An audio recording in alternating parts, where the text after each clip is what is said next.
Meu nome é Lucayan e eu vou apresentar sobre Excessive Data Exposure, tradução literária para exposição excessiva de dados. Qual que é o problema central aqui? Justamente como o nome diz, acontece quando nossa API retorna mais dados que deveria.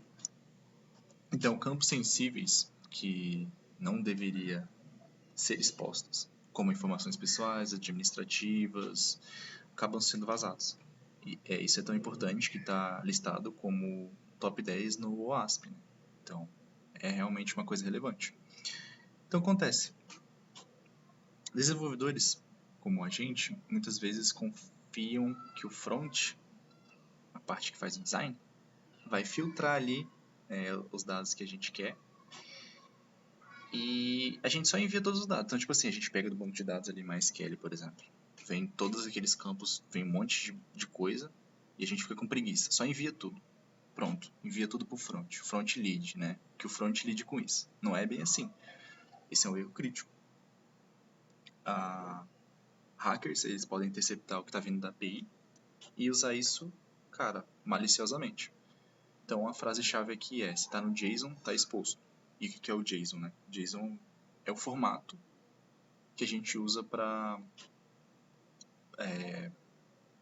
o HTTP, né? Para os navegadores. É o formato que é transmitido os dados, compartilhados os dados pelo navegador. A gente recebe ali do banco de dados, geralmente em objeto JavaScript, mas a gente tem que transformar em JSON para poder enviar para o navegador.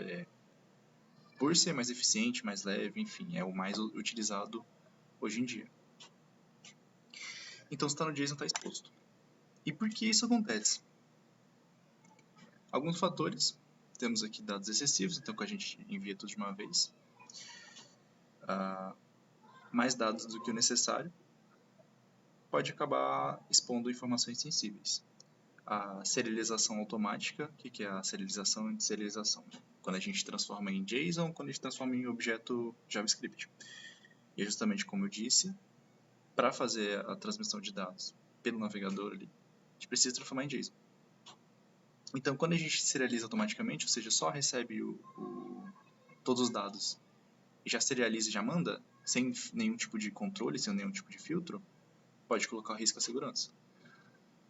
E a falta de controle, que é justamente fazer esse controle fino dos campos. Então, a gente, em vez de adotar alguma estratégia para filtrar o que está vindo, a gente só envia tudo de uma vez. Isso acaba permitindo que dados críticos sejam acessíveis. Então, o que são esses dados sensíveis, né? Então, tipo, por exemplo, CPF, né? CPF é uma coisa importante. A pessoa pode... Não sei o que ela pode fazer com o CPF, mas pode fazer umas coisas maliciosas. E-mail, telefone, hash de senha. Aí hash de senha é curioso, né? Porque eu fiquei, tipo, pensando, hash de senha, mas hash de senha é a senha criptografada, não é a senha em si. Por que isso é um problema? Justamente porque tendo o hash, digamos que você consiga o hash do sistema ali, do e-commerce. Aí você pega vários hashes, né? Porque a API está expondo os hashes. O cara pode usar uma inteligência artificial, alguma coisa do tipo, para ficar tentando quebrar esse hash. Quebrar esse hash e transformar de volta na senha literal, né? Na senha literal. Se ele conseguir achar qual que foi a criptografia utilizada, mais ou menos, ele vai ter acesso a todos os dados daquele sistema. Então é uma coisa para você ver o quão crítico é.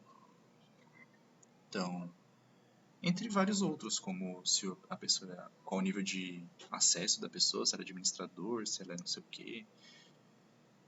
Então, tudo isso compromete a privacidade do usuário. Ainda mais se for uma pessoa importante. Né? Imagina você tem o número do presidente. E, bom, quais são os impactos, né, de expor dados tão sensíveis? Bom, traz risco à empresa, com certeza. Porque, de acordo com a LGPD, Lei Geral de Proteção de Dados, artigo 52, expor dados pode gerar uma multa de até 2% da receita, do faturamento, quer dizer, do faturamento anual da empresa. Ou seja, você vê o impacto que pode causar. Ou de até de 50 milhões, uma coisa assim.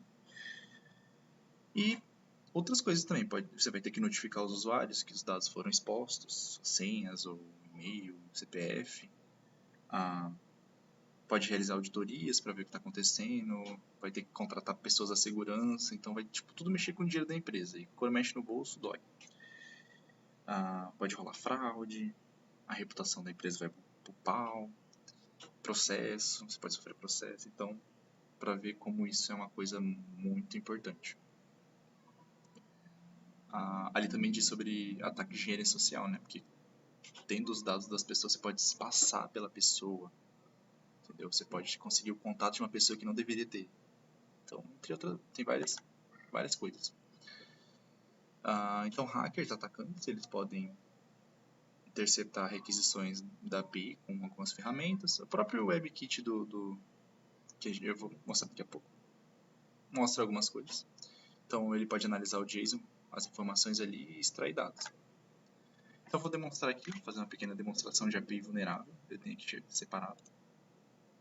O chat aqui do lado. Apenas para questionamentos. Aqui é um pequeno servidorzinho em Node que mostra a chamada de uma API segura e uma chamada de uma API vulnerável. Eu vou aqui abrir um inspecionar, vi aqui em redes, estava em tudo, ó, fetch.xhr.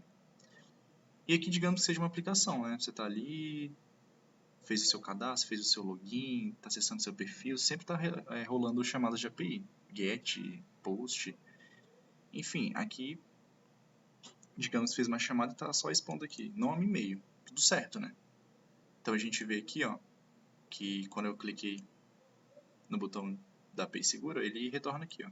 Essa foi o retorno da chamada da API. Já aqui na API vulnerável, fazer uma demonstração, ele retorna a mesma coisa no front, ó, não mudou nada. Só que na requisição do GET, olha só o que vem expondo: cartão de crédito, CPF, histórico, o cliente não está pagando, que pode dar um transtorno do cliente, senha. Então eu vejo que sim, no front não mudou nada, o front realmente lidou muito bem. O front fez o trabalho dele, só que o back fez um trabalho cagado, entendeu? Tá expondo todas as informações do cliente. Então para você ver como é importante ter um filtro na API, como o excesso de dados ele pode ser um problema real. Então voltando aqui para a apresentação,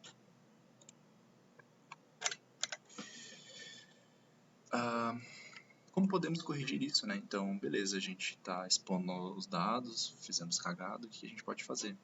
Quais estratégias podemos adotar, né? Então, uma delas é utilizar DTOs, Data Transfer Objects, que permite a API retornar apenas dados necessários, evitando exposição excessiva. Então, assim como na matéria de linguagem de programação visual, né, que a gente usou no C# DTOs, justamente a gente só vai ter os campos necessários, a gente não vai ter todos os campos que vêm do banco de dados, por exemplo. Aqui no servidor tem um exemplo muito interessante. Na rota vulnerável, ó, aqui eu estou no server.js, servidor. A gente só serializa aqui e envia para o front-end, todas as informações do usuário. A gente não faz nada, a gente não faz nenhum filtro, né? Nenhum controle fino. Já na rota segura, a gente utiliza como se fosse um DTO, né? Porque aqui não tem exatamente um DTO, mas é como se fosse um DTO. O que acontece? Vai vir todos os dados da mesma forma, só que eu filtro. Então eu só quero ID, nome e e-mail daquele usuário. E aí sim, eu guardo num objeto ali, numa variável. No caso, no C# a gente cria uma classe, né, para isso. Que aí vai ter todos os atributos que a gente quer enviar. E por fim, a gente serializa e envia pro front. Então a gente só vai estar enviando isso, a gente não vai estar enviando tudo. Entendeu? Então isso é uma das estratégias que a gente pode utilizar de correção e segurança. E como é que a gente pode prevenir? Uma das formas já falei, que era o DTO. Tem a whitelist, que é parecido, é meio parecido, a gente seleciona só os campos que são permitidos, então todo o resto vai ser descartado. Então a gente recebe vários campos do banco de dados e a gente só seleciona o que a gente quer e envia. É parecido com o DTO. Meio parecido, só que é que aquele exemplo ali eu acho que estaria mais para um whitelist do que para um DTO, se eu não me engano. Me corrija se eu estiver enganado. e executar testes de segurança para APIs. Justamente ver se a sua API está retornando os campos necessários. Sempre fazer os testes coerentes, né? E, enfim, concluindo então, em resumo, controlar a exposição de dados é crucial, com certeza. Implementação de ETLs, whitelisting e tal, pode resolver muitos problemas, reduzir risco de vazamento, garantir que a API esteja segura e resguardada, evitar dor de cabeça e evitar que você tome um processo na raba. Por fim é isso, meus sinceros agradecimentos e até logo.